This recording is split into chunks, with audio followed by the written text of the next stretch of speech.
Wait, so you're telling me you don't know who the Authority is, but you claim you're a real comic book fan? I guess that was a lie, right? It wasn't? So you are a real comic book fan.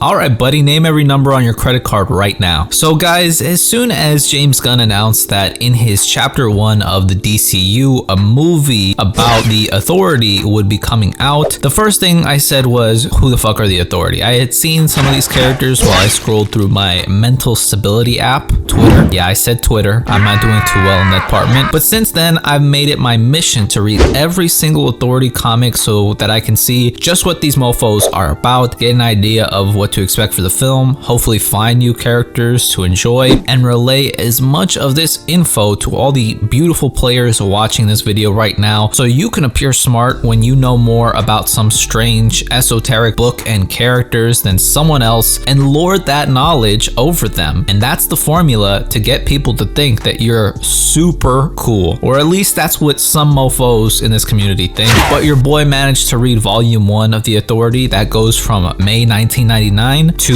July 2002. Okay, it was about 29 issues, and I gotta say, I kind of loved it. This series feels like it could be the foundation for some of the comic book media we have today. It was, in my opinion, like butter to read. Very, very good. I was running through these books one after another. I did have my gripes, but it's literally a mix of so many things I really enjoy about comics and the whole superhero genre, and especially with James Gunn at the helm of this film, which I'd imagine if he's directing Superman and with as much enthusiasm as he had when he announced this, he would be directing. This is about to be one of the wildest, not even comic book movies, but movies ever, and I'm very excited. I think this is going to be kind of like a palate cleanser almost. Like, this is going to be a very refreshing superhero movie in my opinion. So let me get all your asses excited as well. Pause, sir. Over now.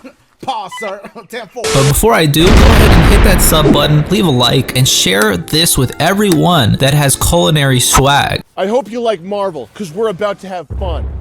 So first off, guys, the Authority currently has like 4 different volumes with a handful of spin-off stories here or there with mostly the same but varying lineups. The one we're going to be focusing on today is volume 1. But that being said, just so it doesn't catch you guys off guard if you try to read, the Authority comics technically have less than 200 issues. It might seem relatively easy to get into, and it's definitely not the hardest thing to get into, but this series is pretty much a follow-up of a previous series called Stormwatch, okay? Another superhero team from Wildstorm in the 90s, so just be aware of that. If you decide to read, these mofos have been around. This is not an origin of these characters at all, although I'll touch a bit on the origins. This series is these characters coming together as the Authority. The Authority is comprised of 7 different characters, the leader being a woman from across the pond named Jenny Sparks. She has these electricity powers. She's like a diet immortal where she doesn't age past her 20s, but she can still kind of die, and she's been around for decades. She also has, like many of these characters in this lineup, a special esoteric power, or something you just kind of pull out of your ass, which is she's the spirit of the 20th century. Then she dies and gets reincarnated, and then that version of her becomes the spirit of the 21st century. Supposedly, depending on how she feels, that determines the events and motions of a century and a timeline. Like, she was depressed in the 30s, so that equals the Great Depression, but I like how weird and unique that is. I'm a sucker for just insane shit like that. I want new superpowers, guys. I'm kind of tired of most of the ones we've been seeing, so these super specific weird ones are right up my alley. Next is Jack Hawksmoor. This mofo basically was experimented on by scientists from the future, and you'll never guess what his powers are, players. Besides the basic, generic superhuman speed, strength, agility, he's enhanced. He has city powers. He's the ultimate city boy, okay? He can basically communicate with cities and have like a city sense to know where everything is and what's going on in a city, and he can teleport within a city, and if he's away from a city, he gets weaker. He's cool. I respect the esoteric power grind. This one's pretty silly, even for me, players, but he is still pretty cool. We have the Doctor, my personal favorite of the crew, basically the hippie junkie, more psychedelic Doctor Strange. He is in a sense mystical and magical, but I'd say he's less supernatural supernatural than Doctor Strange and more of like a matter manipulator. Like he'll turn people into trees and move the earth. The Doctor also is kind of like a mantle, so he has a thing where, much like the Avatar, he can go into this other dimension and access knowledge from all the previous Doctors. I really can't wait to see this guy. I think he's really cool. I think he looks fucking cool. He has, you know, some of those Ox on. We also have the power couple of the group with Apollo, the sun god, and Midnighter. They're kind of like Superman and Batman variants, okay? Apollo is powered by the sun but can't hold that solar energy nearly as long as Superman can. He doesn't have frost breath. He's way more dependent on solar energy, but he has heat vision and super strength, durability, speed, and flight. I also just love his design. Okay, the suit is badass and the solar halo is dope in my opinion. Midnighter is, again, just like Batman, a hand-to-hand combatant badass. He has this like precognition where he knows all the ways a fight can go, and like he basically can see all the 50 ways he can whoop your ass before he does it, and he's just super brutal. Next we have Angie Spica, or the Engineer, okay, and she's basically like superior Iron Man, surface level wise, except not evil, and she basically is a human that made this like crazy nanite liquid blood, and she replaced it with her blood, and that gave her like this insane techno powers. She had a thing with Jack and the Doctor, the technopath of the group, I would say. And lastly we have Swift, who is basically just the bird of the group. Nothing too special about her, at least that I have surmised yet. And they all travel around in this ship called the Carrier. It's like this insanely huge interdimensional travel capable vessel. It can like teleport them everywhere. It can house people. It's like 50 miles wide and like 30 miles fucking long. Like it's crazy like proportions, but that's kind of how they get around. They kind of teleport all over the world, and they go anywhere they need to go in the Carrier. That's the Magic School Bus. What they are about though, as a group, at least from what I've read, is taking care of real shit without oversight. So in the first 12 issues of the run, they are doing not the regular, but the typical superhero stuff, right? Fighting off crazy cloned cults, interdimensional British alien type beings. Then we have them fighting the original inhabitants of Earth, or as the shaman has described, the closest thing to God in the universe, comes back to claim the Earth again. Jenny Sparks ends up sacrificing herself to destroy that alien god. It's not until issue 13, at least of this series, and Warren Ellis's break on the run, where Mark Millar comes through and basically turns the series into kind of, I'd say, like a political thriller, maybe just more political. So the Authority ends up killing a foreign dictator, and they basically announce to the world, like, if we see some bullshit where a political leader is abusing power or abusing their people, we're going to come and fuck you up and set things straight. Okay, so this becomes very interesting because in my opinion, it's not overtly political in a sense that Warren Ellis or Mark Millar are projecting their specific political beliefs onto this world, which some people do, and that can get annoying sometimes, but they've basically created almost a political template or stencil where you know, anybody who reads this book can be like, oh yeah, if something like this, something this terrible was happening in the world and I had the superpowers to stop that shit immediately, because why wait? Why fuck around? So that's what they do. Kill dictators, take in refugees with no jurisdiction. They try to make the world one worth saving, which I love the no fuck around attitude. The comics themselves feel extremely similar to The Boys. I don't know if that's just because both Warren Ellis and Mark Millar are the same type of edgelords as Garth Ennis is. They are super edgy even for the 90s and are brutal. The difference though would be that this is legit more superhero based than The Boys, more critical of, I'd say, corporatism, and much more of a story of revenge, okay? Whereas this series is if the superheroes of the world all started to tackle all the real problems in society and not just fight supervillains all day, okay? These are actually superheroes who want a better world. So as far as this goes, I'm excited as hell to see this adapted to the big screen. I think for the thing I'm most excited about is that I think the esotericness of their power sets and the world is the big draw for me, especially at this point in time where superhero media can't really rely on the basics anymore. People aren't as enthralled by just seeing characters they wanted to see before. You need to really go above and beyond, and I think this series really presents things we're familiar with in new ways. They get very creative. They play with powers and ideas, but just stretch them out where you're like, oh damn, that's so cool that he was able to use this ability in this specific way to do this. Okay, I think it's about to be visually just astounding, and I can't wait to see how they fit into the DCU. That's what I'm thinking will be the most interesting, especially if there's a Superman running around, and I need to read this one soon. But yeah guys, that's the gist of who, what, where, when these mofos are. They are very cool. They're very weird. I think this this could be very refreshing, a franchise, and I'm honestly very much looking forward to seeing The Authority. Hopefully it's rated R. I think James Gunn did an amazing job with Peacemaker, and you know, the action in that show was incredible, so I'd imagine Midnighter's action would be incredible, and I think all the action overall will be really good. I think James Gunn has a very good sense of visuals and action, and of course that heart, making stories about love. So I just think no matter what, this is a dub, but we'll wait and see. Of course, let me know what you guys think. If you read some of the Authority comics, if you have a different perspective, or if there's something that I missed out, let me know. But that's pretty much it, guys. If you liked the video, leave me a thumbs up, comment down below, and if you want, subscribe. I always appreciate it. Thank you guys so much for watching. I hope all of you guys are well, and I will see you in the next one.